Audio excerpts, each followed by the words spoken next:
Hi అండి. ఈరోజు నేనైతే పాత లుంగీలు ఉన్నాయండి ఇంట్లో, వాటితో కాలు మెట్లు అయితే కుట్టుకుంటున్నాను. నేను ఇలాంటివి ఏమీ బయట అయితే కొననండి. దిండి కవర్లు, కాలు మ్యాట్లు, కర్టెన్స్ అనేది అన్నీ నేను ఇంట్లోనే ఇలా క్లాత్ తీసుకుని ఇలా అయితే రెడీ చేసుకుంటానండి. ఏ వస్తువు కూడా ఎక్కువ రేట్లు పెట్టి అయితే ఏది కొననండి. తక్కువ బడ్జెట్లో ఇలా ఇంట్లోనే తయారు చేసుకుంటాను. ఇలా 2 లింగీలు అయితే ఇంట్లో ఉండిపోయినాయండి. ఇవి చాలా రోజుల నుంచి అలాగే ఉండిపోయినాయి.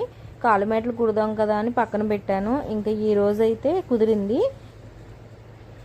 లుంగీలతోనే కాదండి ఇలా కుట్టడం, పాత చీరలు కాటనీ ఉంటాయి కదండి, ఆ చీరలను కూడా ఇలాగే కుట్టుకుంటానండి ఏమీ లేకపోతే. అలాగే బెడ్షీట్లు, పాత నైటీలు, మా అబ్బాయి షార్ట్లు అన్నీ కట్ చేసి ఇలా మేట్ల కింద అయితే తయారు చేసుకుంటానండి. వర్షాకాలం చాలా ఎక్కువ పట్టేస్తాయి కదా, తడిచిపోతాయి, ఎండ కూడా ఉండదు, ఆరదు కదండి, అందుకని ఎక్కువ కాలు మేటలు కుట్టుకుని అయితే పెట్టుకుంటాను.